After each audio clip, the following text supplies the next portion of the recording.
All right. Well, I'm so excited to have you on with us here today, Shawn. Really glad that you could make the time, and I'm just curious, what's new and exciting in your world? Well, thanks, Justin. It's great to be on here. I'm looking forward to the conversation, man. My world has completely changed in the last few months, so I don't know where to start. There's a lot going on. I'll tell you this: I'm having the time of my life today. You know, when you think about what you want out of life and what you're after, I think the most important thing to me has always been the family and so on.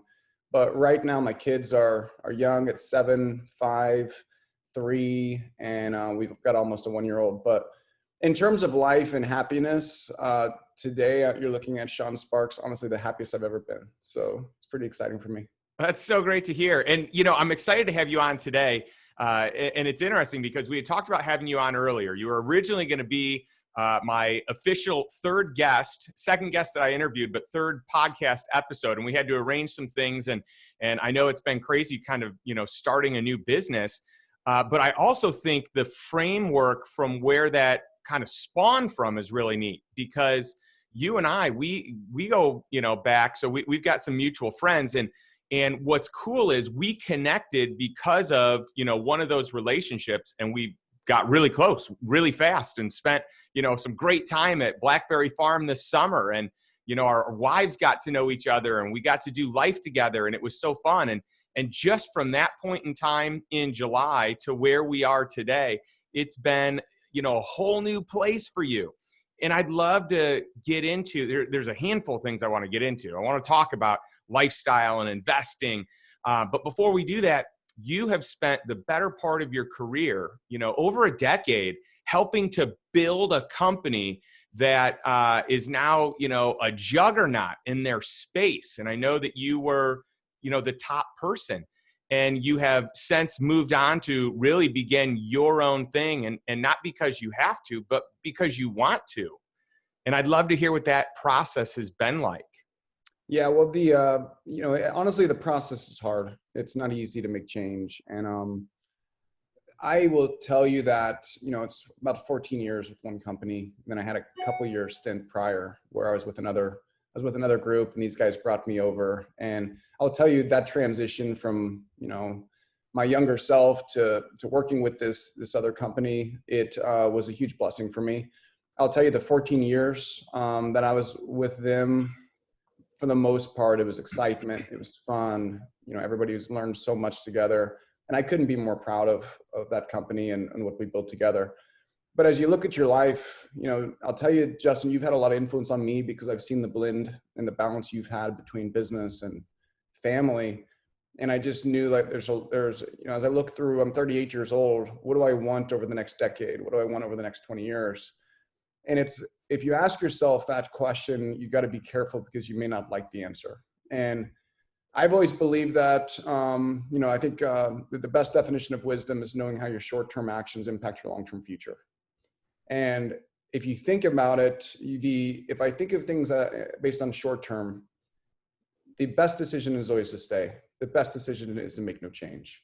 I mean, I was benefiting from 14 years of work, obviously for the family, making a good income. If I were to say, what's the best thing over the next 30 days? Another paycheck. What's the best thing over the next 3 months? Another paycheck. There's no way a new venture could ever compete with a 3-month timeline. But when you think about what you value in life as a father, as a husband, as an entrepreneur, and a business person, and you ask yourself, what do you want 10 years from today? You'll get a different answer. And honestly, we're dealing with some things in the family now. I've got my grandma just in her hospice. And what I think through is, what I realize is life is short. And you don't have a redo. And there's a framework I learned years ago, and we've talked about this, but it's really regret minimization. And it's, when you come to the conclusion of what's best for you over the next decade or over the next 20 years, and you start listening to that and you're like, wait a second, I think this is giving me a very clear direction. Then you ask yourself, there's a regret minimization framework. I think Jeff Bezos is where I heard it from through an interview. But it's like when you look back on your life and let's say you're on your deathbed and you look back and you say, what regrets will I have? on the front end with foresight, you try to minimize those long term. And I will tell you, the urge and the need that I had to create a change when I started thinking this way was so strong I couldn't ignore it. You know, I Well, had to make the change. So. Well, I just love hearing that. And I love that you took action, you trusted your intuition.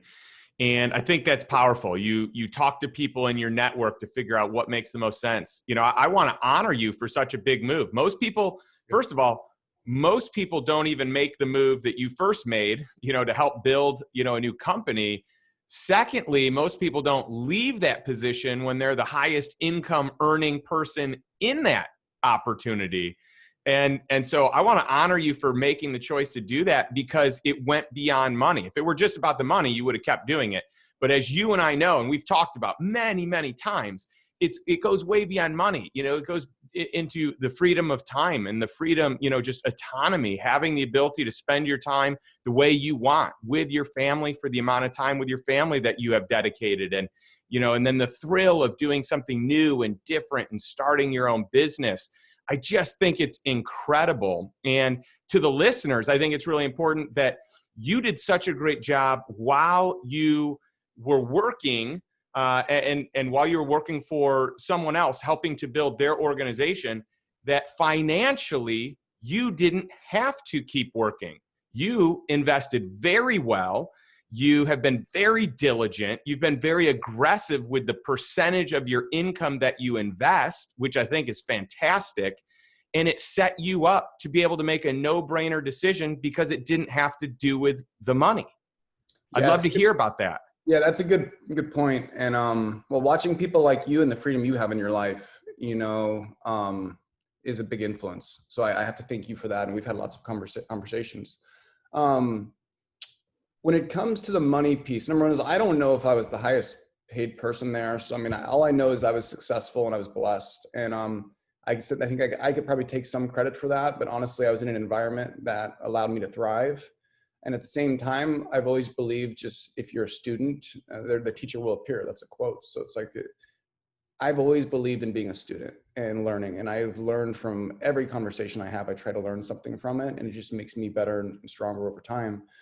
But as far as the money piece, I was, as a young kid, I was interested in finance and I was interested in investments. I think I bought my first stock at 16. And I was obsessed with Warren Buffett and reading his books. And I went to the School of Finance, business finance at K-State. And my goal in life was to build, number one is build a career that I love. I think the minority of people wake up excited to go to work. And I realized that if I would be in an environment and in a business that I loved and I enjoyed, it wouldn't feel like work. And I'd wake up, jump out of bed, run to work excited. And I'm like, that's a blessing. Because if you think about how much time we spend working, Justin, how much of our life, especially as a young guy who's just building his career, it's amazing how much your work environment influences your personal life. And I know people and I know friends who unfortunately don't have this, where they dread going to work. And if they have a bad day at work, guess what happens at home? They have a bad day at home. They, a lot of times marital issues come with being overstressed, and so the first thing that I've always kind of kept my eye on is, number one is I wanted to be good at investing and I wanted the financial freedom that I think money can give you. But more importantly, I realized that if I find a business that I love and a career that I enjoy, then I will pursue it with my heart and almost obsess over it and try to be the best I can. And that came second. And then next in line is like, once I know that, I'm obsessed and I believe that I can really perform in this career, I know the byproduct here is it's going to put me in a place where I have freedom long-term. And so that's really kind of the mindset and how I was doing that. So. That's awesome. Well, I love hearing about that. And you are, like many of my friends that are so driven. You don't have to work. You're choosing to work. I think that that's exciting. And I love that you had some time to just kind of reflect and have downtime and not rush into anything. And you really were calculated in the way that you made this decision. We talked through it for a long time, which is cool. I actually want to give you props because when we started spending a lot more time together, it was under the framework of investing and getting into deals. And you're truly one of the OGs of the investors club that, that we started. And I just think that it is so fun, like all the deals that we've looked at and the ways that we analyze them and say, hey, does this influence lifestyle in a positive way? Does this not? Does this give us cash flow? Does this not? And there are so many ways that we kind of analyze deals, analyze life, analyzed work. I'm just curious your thoughts on kind of, how this evolved. Yeah, well, it's been a blessing for me, my friend. It's been I was introduced to you obviously through a friend, and I found out we had a lot of other friends too, which is cool. But my connection with you has been awesome, but it's not that it's a surface level finance and investment connection. I think so many people become a slave to money, and they feel like, everything is about money. And what I saw differently in you and what you were teaching is that there's a lot more meaning behind the money. And I've always believed the same. It's like money is an avenue. It's a way to get freedom in your life. It's a way to give yourself freedom of choice, freedom of time. And I've always thought I wanted to accelerate that and put myself in a place to where I could make tough decisions based on an overall higher quality of life. And the sad part is money's also an addictive drug. And I had a guy at a meeting, he was a billionaire, and he said the most addictive drug on the planet is money. It's a monthly salary. And sometimes if you put yourself in a position where you don't have to worry about the financial piece anymore, but if you're addicted to the drug, it clouds your judgment on what's right for you over the long term in your life. And that's a tough deal. You're looking at that check, you're looking at the payment, and then you've got to be willing to say, wait a second, what I want out of my life once again, like I was discussing, and you need to say, I want to put the money to the side. And one of my, I guess one of my favorite quotes, and it's very influential on my life, is I believe it's Warren Buffett and Bill Gates both. They said, what's the greatest luxury of doing well, having a decent, being somewhat successful financially. And they both said, I can make decisions without having to worry about the money. So they can make the right decision without having to worry about the impact financially and so on. So my point is, I saw that in you, that it's not just about making a higher return on your investments, but then it's about having a higher quality of life with people you want to do life with. My new business and venture I'm on now, one of our core principles is do business with people you want to do life with. So many times we try to separate business and life, and we separate, the community. This is my business community. This is my friendship. And I've always felt like it was more powerful to intertwine it. Imagine a scenario where all of your friends are people you do business with, and every day you wake up excited to talk to your friend. I learned really early, that's how I felt about the people I worked with. I felt like they were true friends. And I got to tell you, Justin, the change was hard for me. I didn't know what to expect, and I felt like some relationships might not be as good as they were. But here's what I didn't realize would happen with the change. And here's I would say the overall greatest blessing.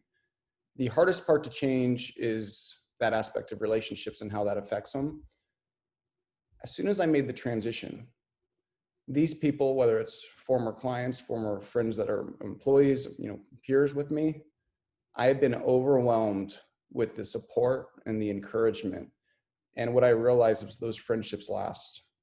Whether I'm with one business or another, I've just been blown away. It's been a huge blessing knowing that they last, and they are encouraging me. And I'm getting texts and calls all the time. And that's something that I didn't know going into it. And it was the hardest part. And once I saw that, I've just been filled with joy knowing that the change didn't really change a lot of relationships. There will probably be some that'll change, but I've been overwhelmed with just, the amount of encouragement and support I've received.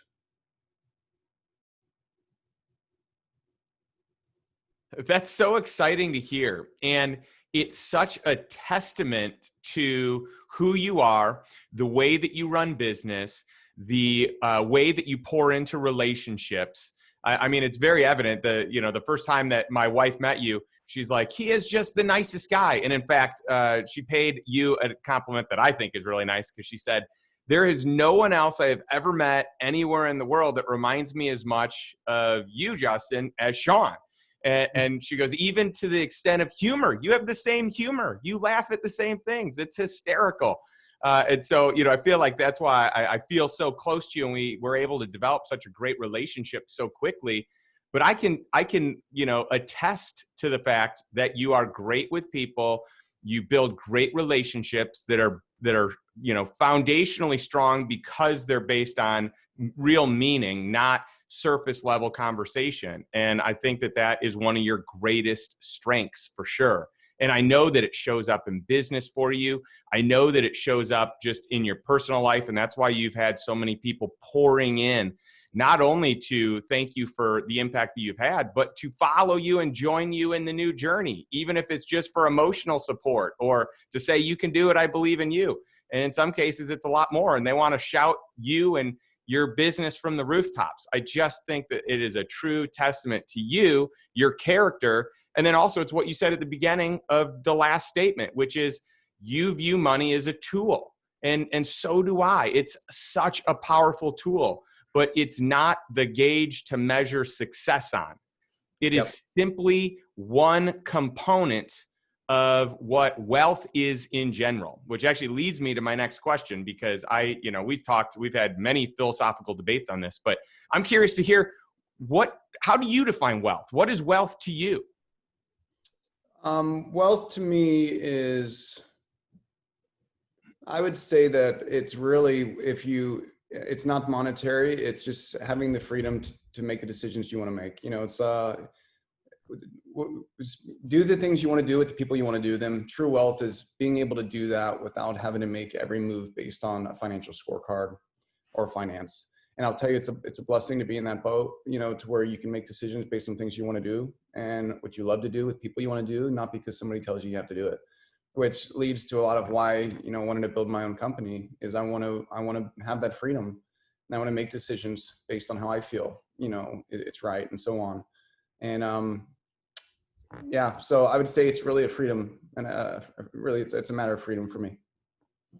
That's awesome. And by the way, it's that whole freedom and that whole idea of wealth, wealth being way more than just financial. Financial is most certainly a component of it, because any financial problems you have, having more finances will help solve those problems. I mean, that's a real thing, but it goes beyond that, because a lot of people have a lot of money, but they don't have true freedom.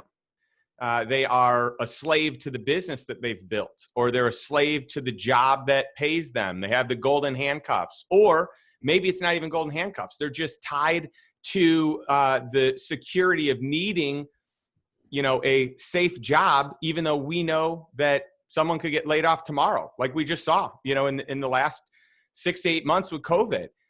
So these safe, secure jobs really aren't that, but it's an illusion of it. It's like when you live in a really nice neighborhood and it's gated and you're like, ooh, this is safe because there's a gate. The gate doesn't make it any more safe. If someone wants to get in, they're going to get in. It's just an illusion of safety, just like most jobs are an illusion of security. So it's interesting. So this is kind of how and why I coined the term lifestyle investing, is because I wanted it to be a lifestyle focus first, investment focus second. And I'm curious your thoughts on how your investment strategy has changed. You said you started as a 16-year-old investing in your first stock. I know you've been very deliberate about your education. And I know that, we've talked about new concepts, and I've introduced new ideas and just the whole, gamut of cash flow investing. But I want to know how your philosophical, overview and outlook on investing has changed within the last couple of years. Sure. So number one is I've been blessed because I'm in a business that's related to finance. So it's sometimes you have a job and, this is your career, but it's completely unrelated to the investment world. Mine's been one. Like, I'm literally learning about investments every single day. And so what I do at work has a compound effect, because it also improves my situation personally, being able to vet different deals and investments and so on. But here's the thing. I've seen all different types of investments, stocks, traditional money management, all of this stuff. When I met you taught me, you said it's really about income, and it's about income planning. And it's like, my goal is to invest, but get my money out as soon as I can and let that investment continue to work. And I saw a sleeve of the investment world that I didn't know existed. And this is after seeing lots of different things. And you showed me some cash flow deals. And this was, at a time when I was really trying to set myself up. And for anybody on this call, there's lots of different people that are going to listen to this.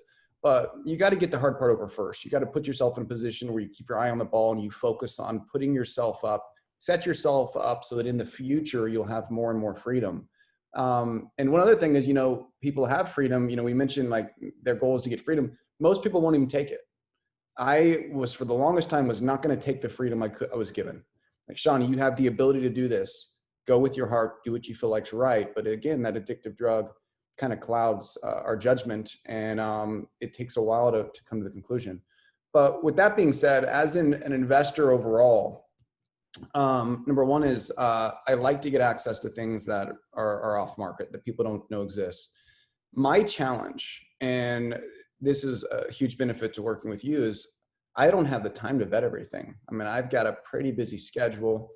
I always believe keep the main thing, just focus on building your business and so on. And then the investment world ends up being somewhat of a, lately, in the last couple of years, it's been something I haven't had the time to vet it as much as I would have liked to.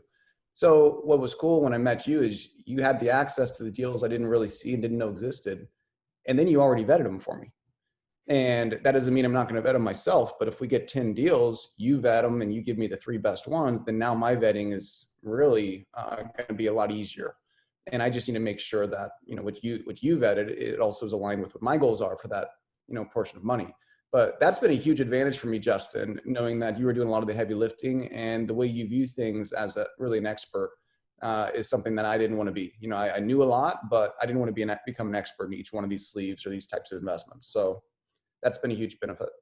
Well, I appreciate you sharing that. Thanks for the kind words. And, it's fun, finding these deals that exist that most people don't know about. And then it's fun watching people's reactions when you're like, so we're going to do this and this. And they're like, what? You can do that? Yeah, we can do that. We can actually have cash flow, and we can get our principal back really quickly. And we can keep equity in the deal, even though we got our principal back quickly. Yeah. People, their minds are blown. They're like, so wait, you're living off this income, and then you get it back and you invest it into another deal. So you're compounding the same income. You're getting multiple investments on the same money. And then every time you pull it out, you still have equity in that deal. That's magic. Why have I never heard of this? And so I love watching people's response to that. Yeah. Well, the only way to true, wealth really in terms of financially is with the equity component. So often we do things just for the income.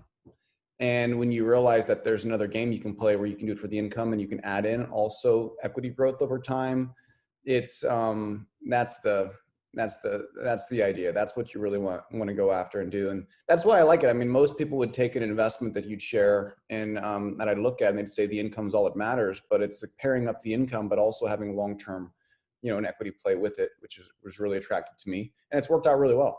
So, and I'll mention, as I'm starting a new venture here in a new company, I think a lot of people as employees and a lot of people, my younger self, 15 years ago, they didn't really know the power of the equity. And now my next venture is, if you ever want true alignment with somebody, every employee that I have, I'm giving an equity position in my company, because it's ironic that people say, act like an owner.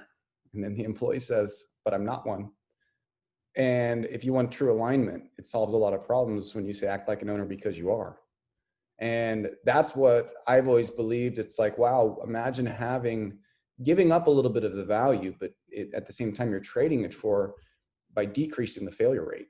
You're increasing the odds of success because you've got somebody who is not corporate and just clocking in for the paycheck, but they're clocking in. And as the company builds, they are benefiting long-term. So your deals, a little bit of a segue. It's like your deals you're adding in the equity every chance you can, Justin. And sometimes they don't come with equity and you're negotiating it in. But as an investor, or even somebody who's just trying to put themselves ahead, just remember there's 2 parts to this. And there's the income, and then there's the equity piece. And when in doubt, I like both. If I can get it. So. I love hearing that. And, basically what you're talking about is my strategy stack, right? It's the multiple areas of opportunity to A, increase the return on a deal, and B, decrease the risk on a deal. And I'm just so emphatic about that. And I have a lot of different ways I increase the value through income amplifiers, which we just talked about several of them right now. And you're right. The way to gain wealth is through equity. Most people don't do that. Most people don't realize it. Those that do realize it actually go about it the wrong way. Because if you're just investing for straight equity into a company, generally the company probably isn't proven or isn't, most companies fail. So it's the majority of people that invest for straight equity, they lose their money because that's just the nature of business. Most don't work out, and then a small percentage do. So if that's your way of investing, it's actually not a good way. It would actually be smarter to, in my opinion, to invest in a way where you cover all your expenses first, whether that's with no equity, but if you can get equity along the way, get it. And then from there, once you have cash flow, then that cash flow can go into owning equity in different things. So, that's just another way to look at it that I think most people have never considered before. So, yep. Yeah. And I think it's something to keep an eye on. It's like, the income is what sets you free. That covers your expenses, as you've described. But if you can pair it in where you get the equity or you can reinvest the income, that's, it's an incredible place to be. So. Yeah. And we've done several deals together like this, which is cool. And I want to give you props again, because you and I were two of the first people to invest in a handful of the deals that are now, kind of commonplace in the Investors Club and inside the Mastermind and inside of the private coaching that I do for, really high net worth individuals. And so it's neat seeing the effect that it's had positively on you and the cash flow that you've gained, your ability to smoothly transition, your ability to grow and scale a business and not have to worry if you're making a paycheck today or not. I love seeing that, because it's like every time I talk to you, you're busy with different things, but there's no stress about it, which is great. That's just so powerful. I love it. My voice is like so raspy. I recorded my audiobook for the Lifestyle Investor the last 4 days. So my voice is barely hanging in there. This is day 5 now of a lot of talking. So I apologize for the raspiness. The book. Yeah, I'm so excited for it to come out really soon. So I'm curious if there's anything else, any other thoughts you have before we transition. I've got a couple of things I want to ask you, but anything else you want to share on investing in general, strategies, philosophies, lifestyle investing, any of the things that we've done together through the Mastermind, the Investors Club. I'd love to hear it. Yeah, well, everybody's in a different position. I think that the mistake a lot of people make is as an investor, they limit their options, they limit their view, and I don't think, I think the earlier you start investing, the better, no matter what, because again, short-term actions impact your long-term future. That's wisdom. Sacrifice today to put yourself in a place later. I had a quote that I put on Facebook like a long time ago, and it said, I'll sacrifice my 20s to be successful in my 30s. And what I meant by that, and the quote that I liked is, I will sacrifice the expense as a 20-year-old. I will sacrifice the extra hour of reading and working. I will do all of this stuff in order to set myself up 10 years from today or 15 years from today. And that's when I was a young kid, and I knew I wanted to have a family, and I wanted to have these wonderful kids, and I wanted to have time with my wife. And the whole idea day one was, how do I create a high quality of life later? And it takes short-term, sacrifices to do it. So that's the first thing. And then just, I guess, investing overall, it's don't limit your options. There's one thing that I've learned. It's like, if you're going to do something, do it to the best of your ability. And don't go in and just kind of like spend 30 minutes and say, here's what I'll do today. Really take the time to invest, the best investment is your own knowledge. Take the time to learn, take the time to read, really vet it out. And it's going to give you a huge advantage over time, and next is, don't just, seek wisdom from friends and so on. But there's a lot of people in the investment world that they think they're an expert, and they have no clue what they're doing. There's a lot of, like, if you ask about your friend and your friend's bragging about the stock he bought, this is not investment advice. This is his opinion, and I'd be very careful not to take advice from somebody who's not truly an expert. So try to find the expert, try to invest with experts.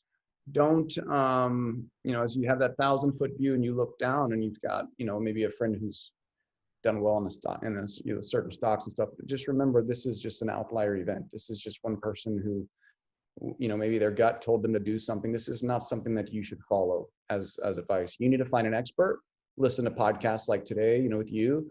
You need to read books. I used to spend a lot of time in Barnes and Noble back in the day and just read about different things. And all of that knowledge that you gain as you research the right way to pursue wealth and to invest, that'll pay off so well. And it's worth more than a great investment today, in my opinion, because that knowledge will keep you out of trouble, to keep you from investing things you shouldn't.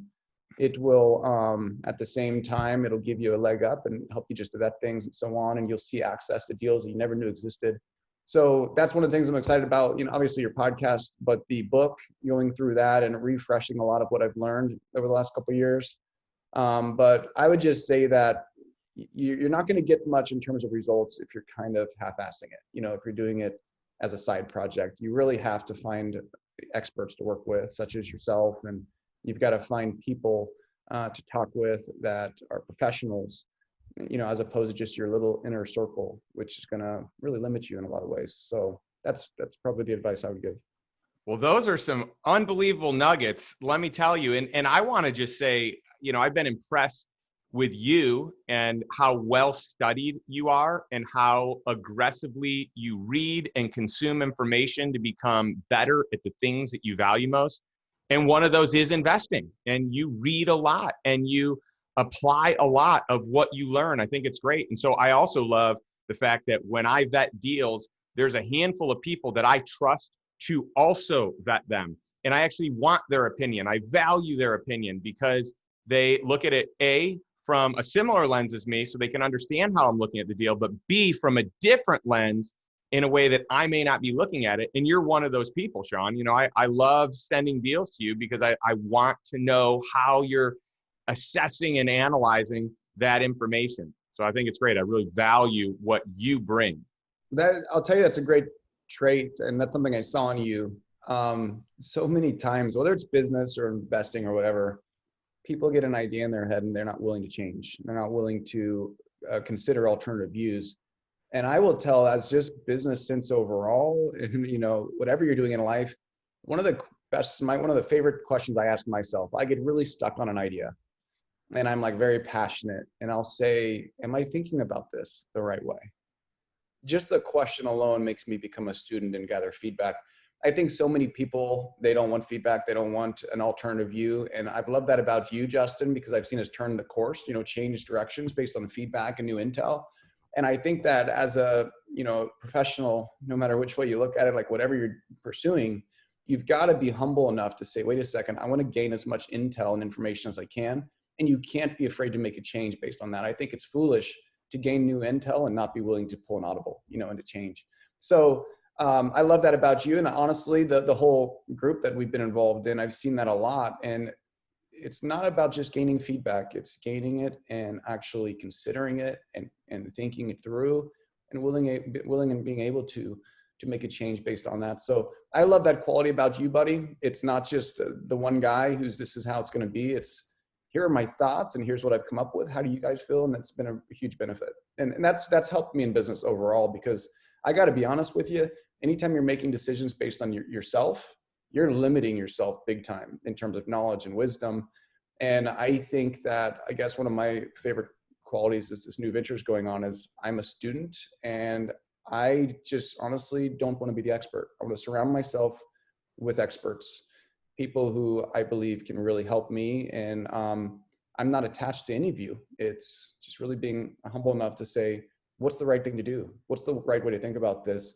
And just always gather and seek wisdom from others. So true. In fact, my 10th commandment is, it's all based on this, right? It's all about education It's about peer group. It's about who you're surrounding yourself with, including mentors, but also who do you spend the most time with? And then it's about who are you hiring to educate you? And so what you're saying is so true. I want smarter people around me than myself. You know, a lot of people like to be the smartest person in the room. I want to be the dumbest person in the room because I want to glean from everyone else. And I want to allow their experience and their, expertise to mold and shape mine, especially when a lot of the beliefs and thoughts and things that we consider real or true generally are taken from someone else. We just don't realize it. You know, most people don't sit down and actually formulate their own philosophies on life and philosophies on investing. It's you read this or you hung out with this person. And so whether you know it or not, that you were influenced by their beliefs and by their thoughts. And so I like to double check and say, hey, is that someone else or is that me? And it's like, it's the question you said. So like one of the questions I like to ask is, well, could the opposite be true? And if the opposite's true, what does that look like? And what am I missing, right? Because your brain is like a supercomputer. So whatever you ask it, it's going to figure out. So, you know, instead of asking limiting questions that limit your abilities, like, why can't I figure this out? It's like, ask, well, what else may there be? Or what am I missing right now? Or, you know, what would Warren Buffett see in this deal? And I love to, you know, constantly improve and sharpen my sword by spending time with smart people like you and many of our friends, because it's just some of the most fun time that we have. It's just great. And to me, relationships are why we're here on this earth anyway, right? To love people well, to be in good community, to support and develop and cultivate just deep-rooted, foundationally strong, just one-to-one type of relationships with people. I agree 100%. Yep. So I'm curious, what are you reading now, or what have you recently read that has been inspiring to you or thought-provoking to you? So I've got, this is like, this is not just recently. I've been somewhat obsessed with the philosophies and the teachings of Naval Ravikant. This guy has been one of the best investors of all time. But every time he's, you know, as he's grown and he's built himself and his business, he's always kept his eye on the thing that matters most, which is free time, you know, freedom and so on. And there was a book recently put out. It's Navalmanek. That's what it is. It's basically all of his teachings compiled into a book. And like, I just keep rereading and I'm like, how do I absorb this?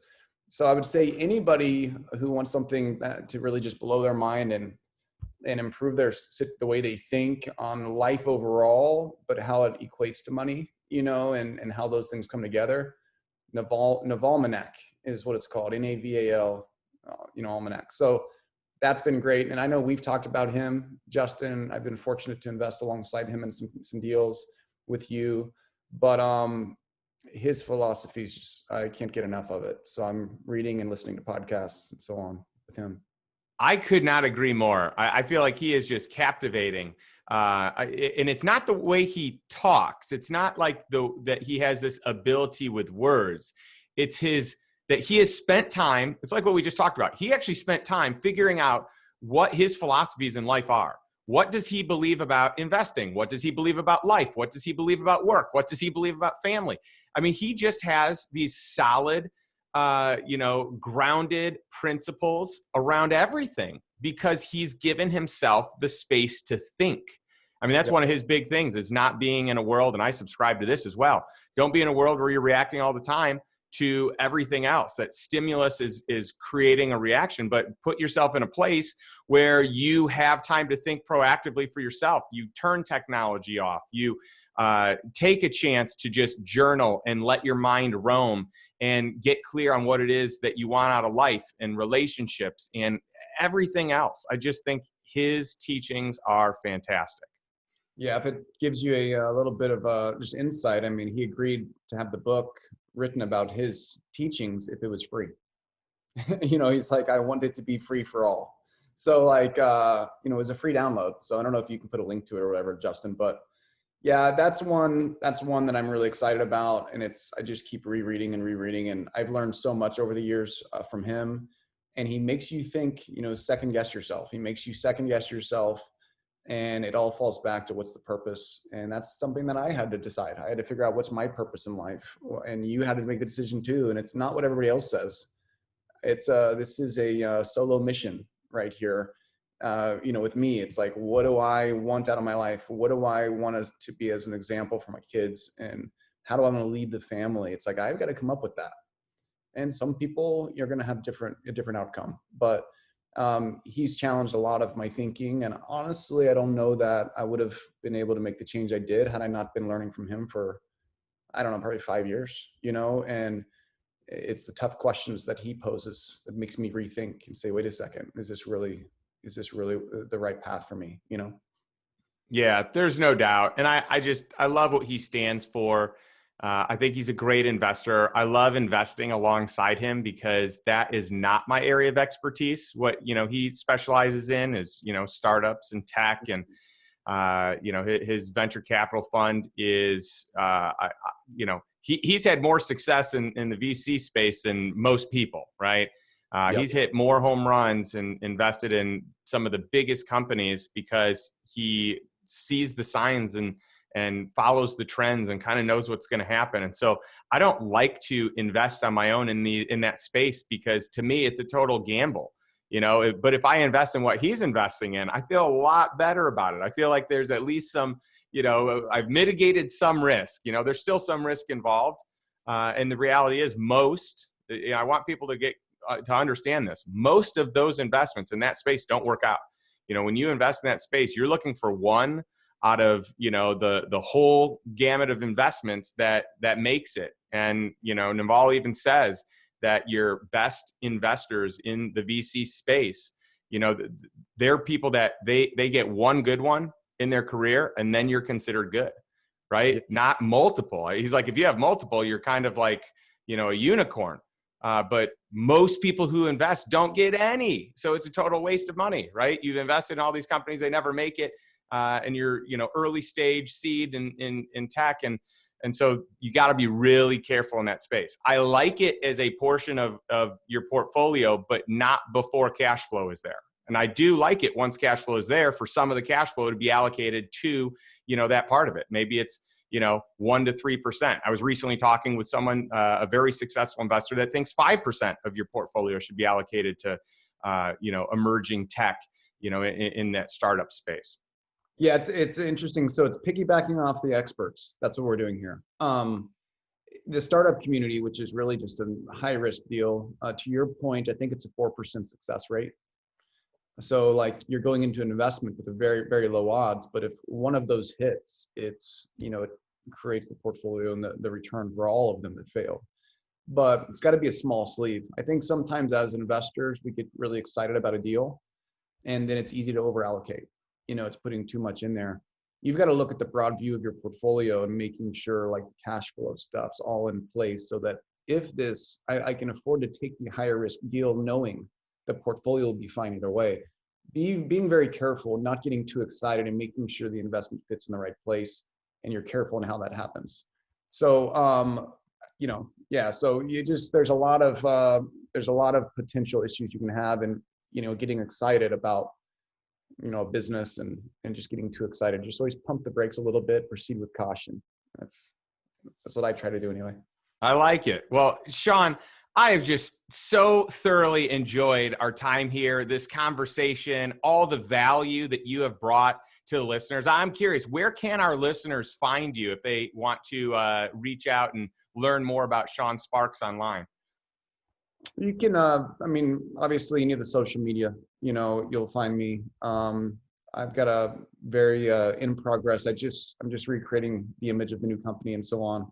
So my website, shawnsparks.com, there's some info there, but it's purposefully not built out. So as we're building this new venture and this new business, I'm in a business where this is kind of interesting, Justin, but you can't bring on an assistant, start bringing revenue in and so on, and then hire another assistant. I'm in a business where you have to front load the org chart.